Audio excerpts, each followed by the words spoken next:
जय श्री कृष्ण, जय श्री कृष्ण। नमस्कार, मैं राकेश परमार। मित्रों, आज की बात बहुत ही महत्वपूर्ण है। बात महत्वपूर्ण इसलिए है कि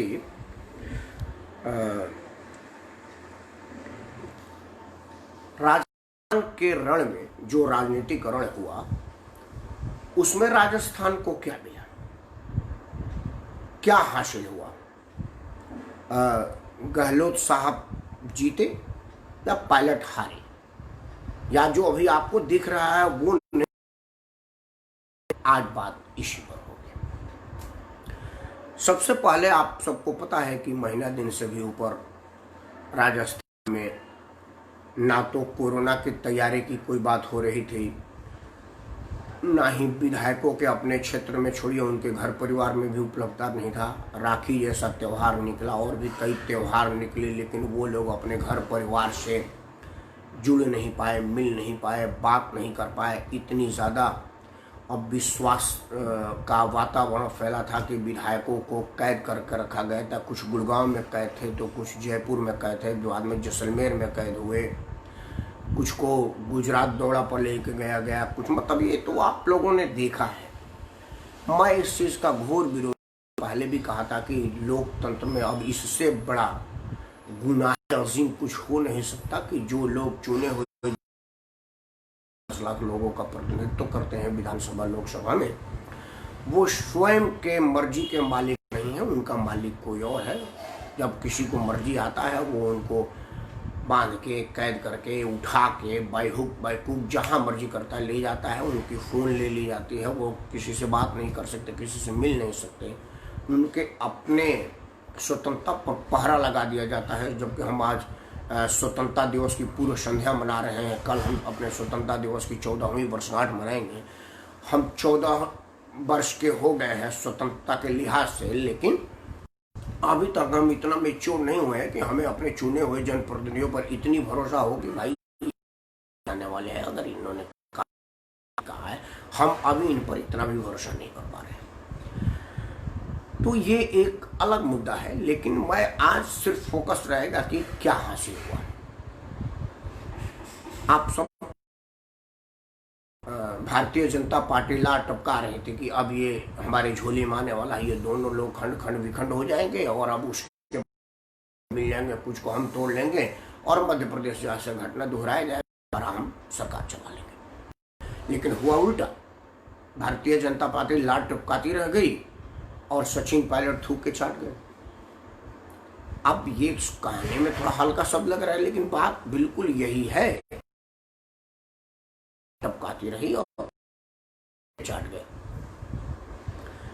अब उनको ये बात क्यों मैं थूक के चाटना कहा, ये बात आपको ओंकारनाथ भाई को नमस्कार बोल रहा हूं। मैं थूक के चाटना मैं क्यों कह रहा हूं वो आपके सामने रखूंगा। आप मुझसे ज्यादा समझदार विद्वान आदमी, आपको समझ आएगी कि मैं सही कह रहा हूं। विधानसभा में बहुमत के पहले कल कांग्रेस विधायक दल की मीटिंग हुई थी। अशोक गहलोत ने अपनी मीटिंग की शुरुआत इस बात से कहा कि एकता इतनी थी, संख्या बल इतना था कि 19-20 लोग न भी आते ना तब भी हमारा बहुमत था।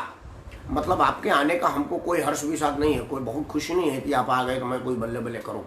वो सोनिया जी, प्रियंका जी का आदेश था, इसलिए हम बैठने दिए हैं, तुम्हारे रहने का कोई मतलब नहीं है। सचिन पायलट को उन्होंने कल भी समझाया।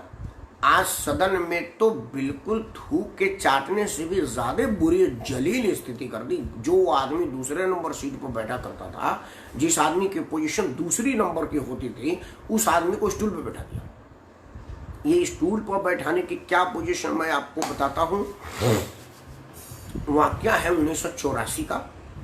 पटना में मैं कंप्यूटर का डिप्लोमा करने के लिए गया था, क्योंकि 84 में तो कई लोगों को पता भी नहीं था कि कोई कंप्यूटर है।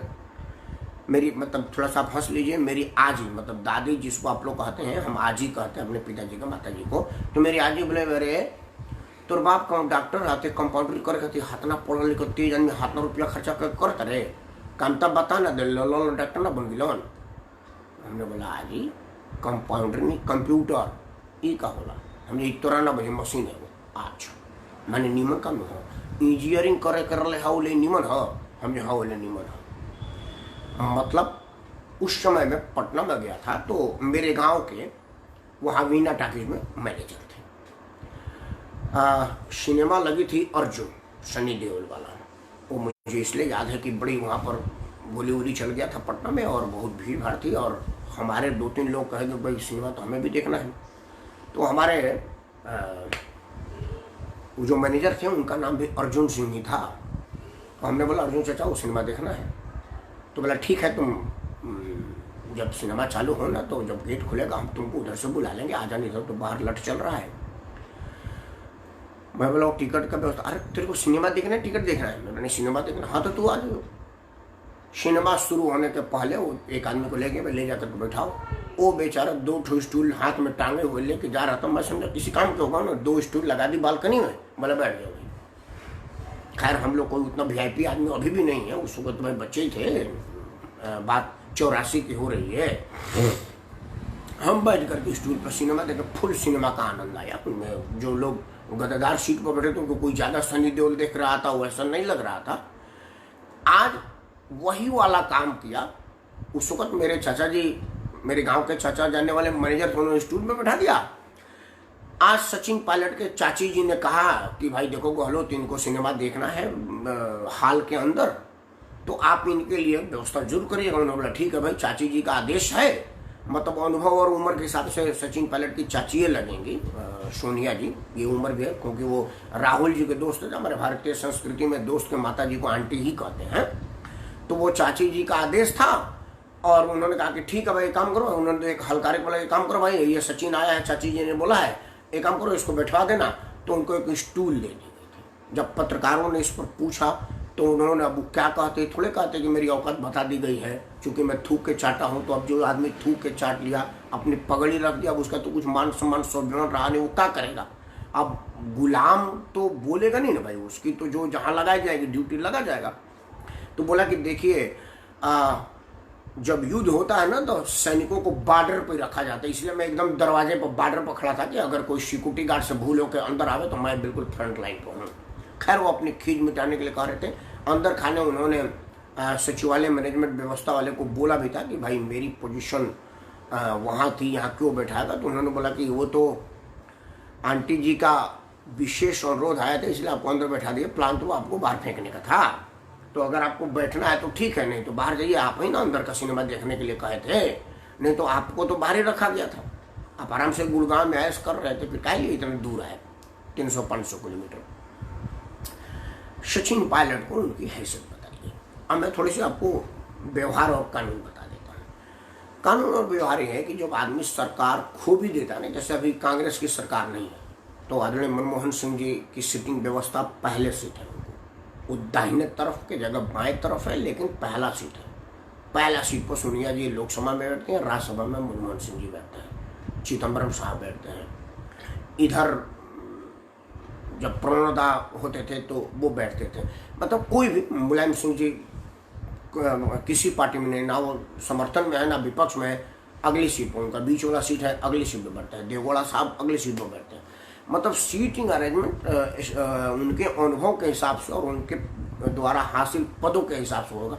चूँकि मुलायम सिंह जी रक्षा मंत्री भी थे, लोकसभा में कई बार के सांसद है, इसलिए उनको आगे बैठाएगा। एच.डी. देवड़ा साहब तो प्रधानमंत्री थे, इसलिए उनको सामने की सीट दी जाती है। ये सीट की परंपरा है।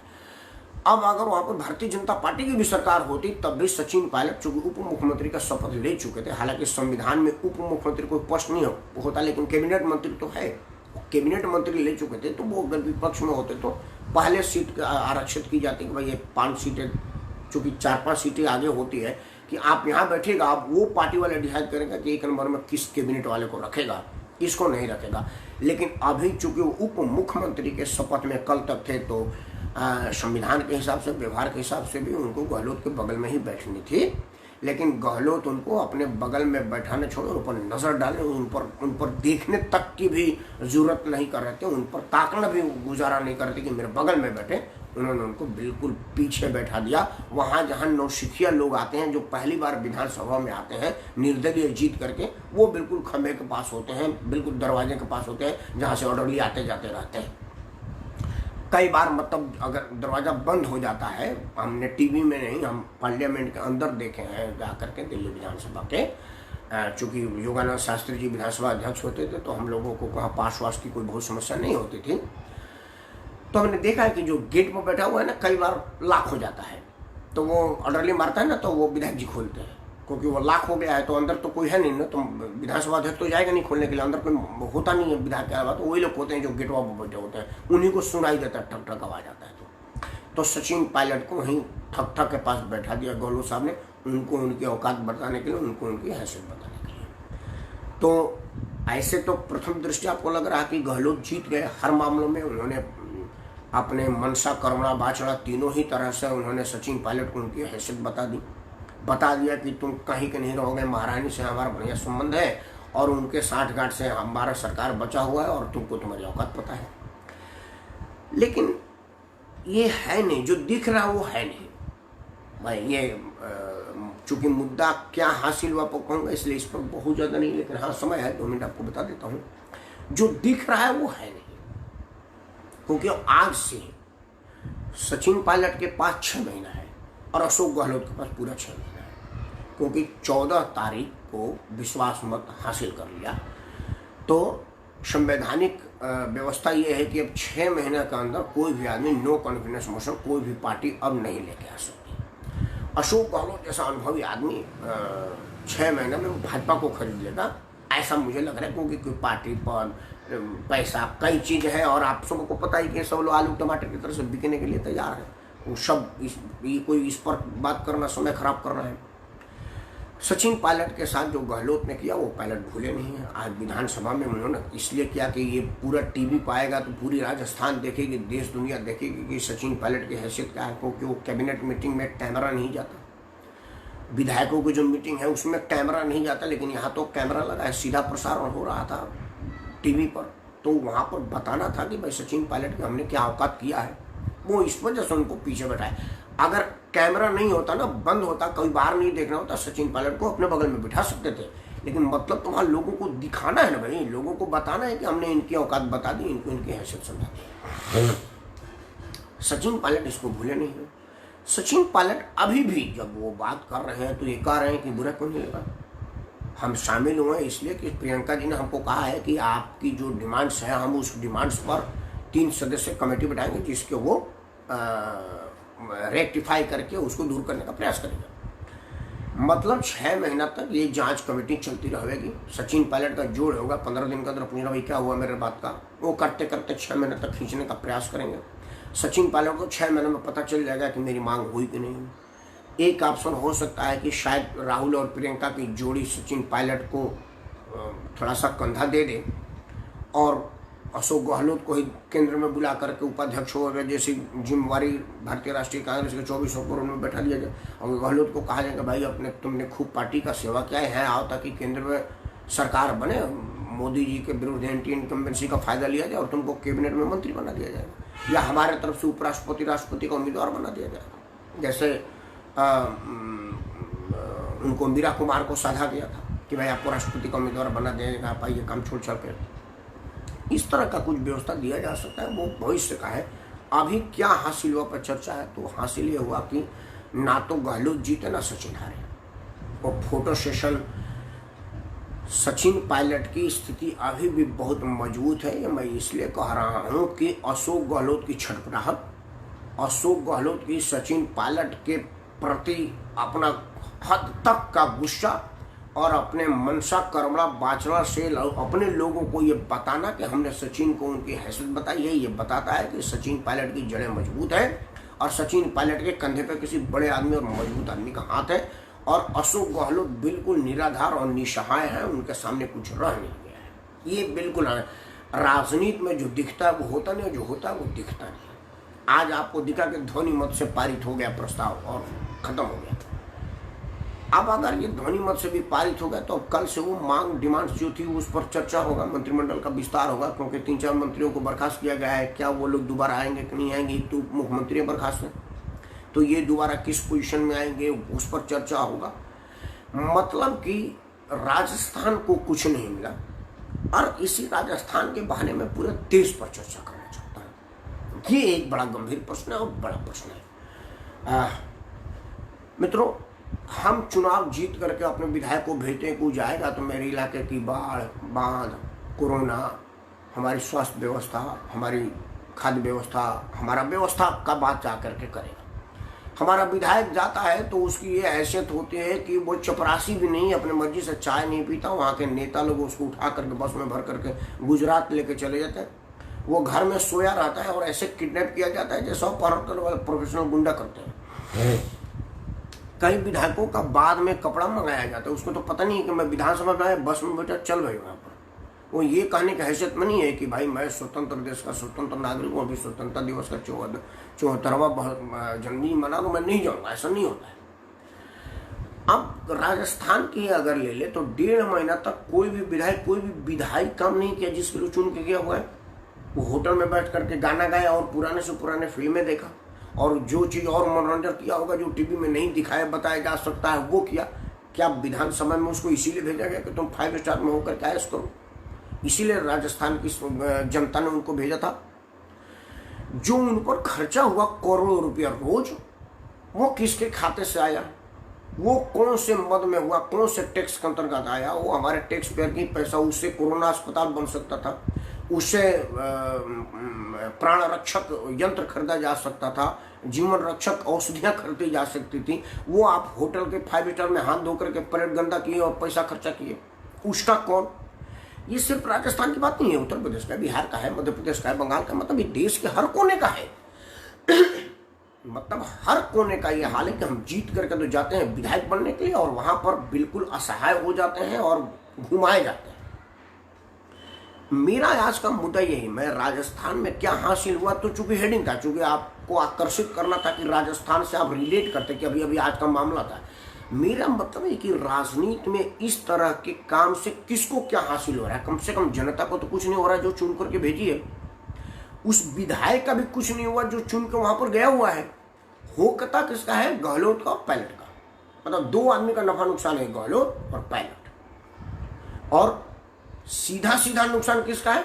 राजस्थान की जनता का, क्योंकि 1 महीना से भी ऊपर उनके अपने हितों की कोई काम वो लोग नहीं किए जिनको उनके हितों के काम के लिए राजस्थान के विधानसभा में भेजा गया था, जयपुर के उस गोलघर में। वो नहीं हुआ। उसी तरह से हम उत्तर प्रदेश में, मध्य प्रदेश में तो अभी भी अस्थिर नहीं है कि कमलनाथ रहेंगे कि जाएंगे। अभी वहां पर भी कमलनाथ जी भी बहुत शेकोर नहीं हो, बेचारे कोरोना काल में उन्होंने छुट्टी नहीं लिया। वो बोला कि नहीं, नौकरी हम यहीं से करेंगे, ऑफिस ही मेरा हॉस्पिटल में ही चलेगा, क्योंकि उनको डर है कि कहीं हमने दे दिया काम तो हमारा ही काम ना हो जाए। इस तरह की अविश्वास और इस तरह की वातावरण में क्या हम काम कर पाएंगे? क्या हमारे विधायकगण स्वतंत्र विचरण से, स्वतंत्र मन से देश की सेवा कर पाएंगे? ये एक बड़ा कठिन और बहुत बड़ा प्रश्न है जिसका जवाब आपको देना है, आप ही को देना है, क्योंकि ये गहलोत, पायलट, मायावती, मुलायम, शिवराज जी ये लोग नहीं देंगे, ये आप ही को देना है। और आपके मन में इतनी ज्यादा गंदगी भर दी गई है, इतनी ज्यादा बुराई भर दी गई है कि आप अब इसी पर मस्त हैं कि जी वो भगवान कृष्ण को बड़ा अपशब्द कह दिया और कोई कुछ नहीं बोला, और उसने थोड़ा सा अल्लाह के विषय में कुछ बोला, थाना जला दिया गया।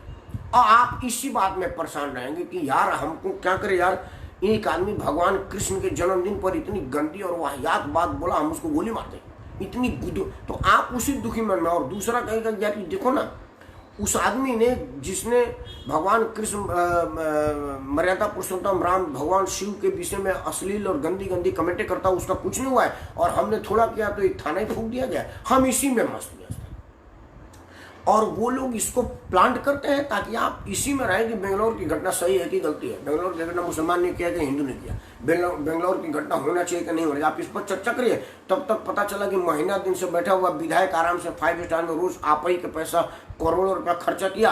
आप ये ना पूछ ले कि ये जो करोड़ों रुपया खर्चा का वो किस मद में था, वो कहाँ से आया हुआ है, हमारे टैक्स पेयर के पैसा किस खुशी में आपने 5 स्टार में खर्चा किया।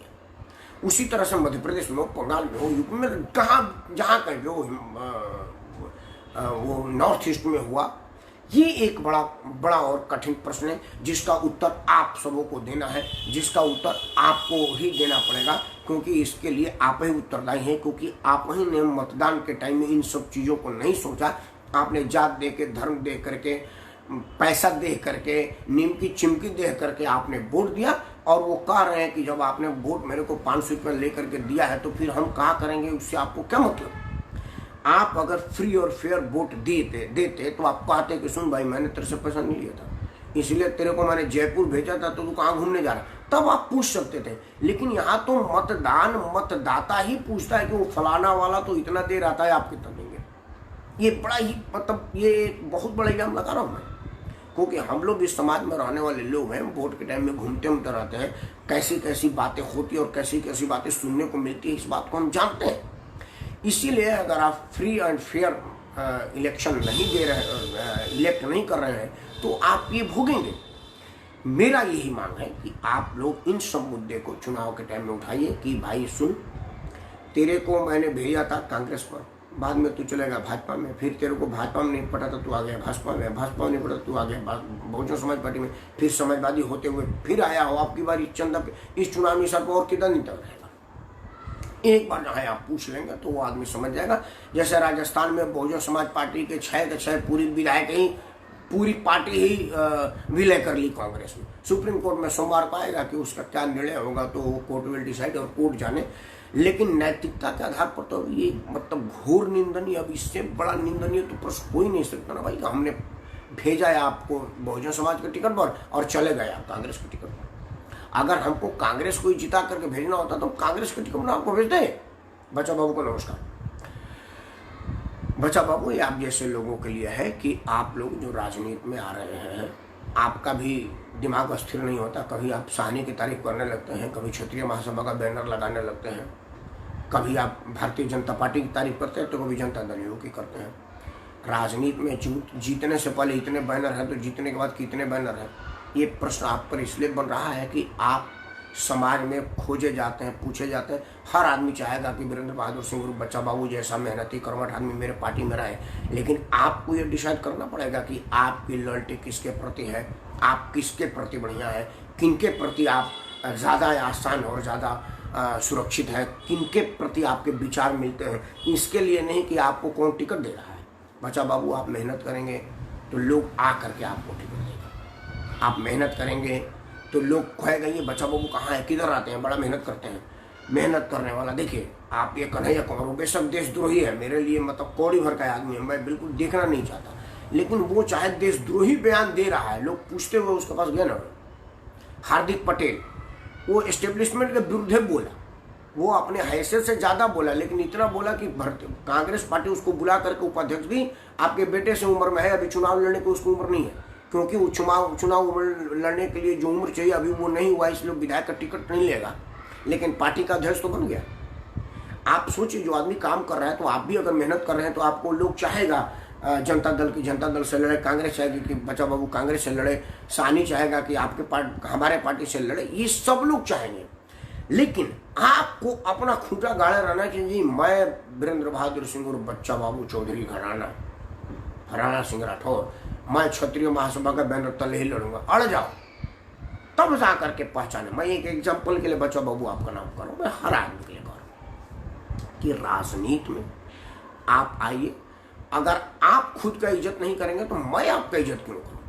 अगर आप बहुजन से चुनाव लड़ते हैं, कांग्रेस में जाते हैं, भाजपा में सरकार बनाते हैं, सपा से पारितोषिक लेते हैं और पुनः आकर के कम्युनिस्ट से टिकट मांग लेते हैं, तो फिर आप मेढक की तरह से उछल कूद करते रहते, तो हमारे नजर में भी आप ऐसे उछल कूद वाले हैं। ये बात एक बहुत गहरी और चिंतनीय है, जिन्हें हम सब लोगों को सोचना है। आज मेरा प्रश्न है कि ये राजस्थान के रण में किसको क्या हासिल हुआ, गहलोत की जीत या पायलट की हार। मेरा ये मानना है कि ना तो गहलोत जीते हैं ना पायलट हारे हैं। अगर सबसे ज़्यादा नुकसान हुआ है तो वो राजस्थान की जनता का हुआ होता है, राजस्थान के वित्तीय कोष का हुआ है और राजस्थान के सामाजिक ताने बाने का हुआ है। क्योंकि टीवी पर हम देख रहे थे कि पायलट और गहलोत की लड़ाई हो रही, तो जो हम गांव में जो लोग होते हैं जो पायलट को पसंद करते हैं, कुछ लोग गहलोत को पसंद करते हैं, वो आपस में अपने संबंध खराब कर लिए, क्योंकि उन्हें लगा कि गहलोत, अब वो दोनों अलग हो गए, बाद में दोनों एक मिल गए और हम दो, बच्चा बाबू और हम दो आदमी अब रो रहे हैं कि यार क्या करूं। बच्चा बाबू को तो मैंने बहुत बार बोल दिया था, क्योंकि मुझे लगा था कि बच्चा बाबू से भेंट नहीं होगी, लेकिन अब क्या करें यार, मजबूरी में भेंट हो रहा, अब कैसे आंखें मिले। राजनीति में यही होती है। आप देखिए कि गहलोत खेमे के कई विधायकों ने पायलट के लिए इतनी अश्लील, गंदी और बेहुदी बातें की वो लोगों ने किया जो पायलट के ऑफिस में जाने के लिए वहाँ के लोगों से पैरवी करते हैं। देखियो यार, जरा पायलट साहब से 2 मिनट के लिए मुलाकात हो, एक सेल्फी लेनी थी। एक सेल्फी लेने के लिए जो आदमी पायलट के दफ्तर के बाहर घंटों घंटों खड़ा रहता था, अब उसे लगा कि पायलट चले गए तो वो टीवी में मुंह उभाड़ करके बोल रहा है। सबसे दुर्दिन उस आदमी की होगी, क्योंकि सचिन पायलट वापस फिर उसी पार्टी में आ गए। अब वो कहेगा कि यार अब मेरा क्या होगा कालिया। तो ये नुकसान किसका हुआ इस व्यवहार का? वो विधायक आंखें चुराता रहेगा पूरे जीवन, जब तक वो सामने आएगा यार अब क्या बोलूं। अब तो पायलट साहब को बात याद होगा टीम में, क्योंकि उन्हें कहा भी है कि बुरा तो लगता ही है, लेकिन two wrong is not right. अगर 2 गलत लोग सही नहीं हो सकते, इसलिए मैं इस पर अपना बयान नहीं दे रहा हूँ, लेकिन बुरा तो लगता है। तो सचिन पायलट अभी अपने बयान में बुरा मान रहे हैं। उन्होंने अभी क्षमा करने की बात नहीं कहा है, उन्होंने सिर्फ भूलने की बात कहा है, तब तक जब तक उनकी मांगों पर कोई सम्मानजनक हल नहीं निकल जाता। और सम्मानजनक हल निकलता नहीं है, क्योंकि उनकी हैसियत बता दिया, उनको कौड़ी का 3 कर दिया है। और बाकी पूरे देश देख रहा है कि गहलोत ने उनको कितनी इज्जत दी, कहाँ पहुँचा दिया। 1 नंबर सीट पर पढ़ने वाले को स्टूल पर बैठा दिया। ये बात सचिन पायलट नहीं भूलेंगे, और ये बात भाजपा भी नहीं भूलेगी। देखते हैं कि क्या होता है। लेकिन मेरा मानना है कि राजस्थान का नुकसान हुआ है, राजस्थान के वित्तीय कोष का नुकसान है, जिसे करोड़ों रुपया रोज होटल में खर्चा होता था। राजस्थान के सामाजिक ताने बाने का नुकसान हो रहा है। और ये एक राजस्थानी नहीं है, हमारे हर देश का, हर राज्य का यही स्थिति है। इस स्थिति से बचने के लिए एक ही उपाय है कि हम सब चुनाव में दोबारा जब ये लोग आए तो इनको जूतियाँ मारें। मैं बड़ा जुम्मेवारी के साथ कह रहा हूँ, जूता का माला पहना ले, वोट ना देने को जूतियाँ मारे, इनको पता चले कि देश की जनता इनकी कलई पहचान गई है, इनसे दुखी हो गए।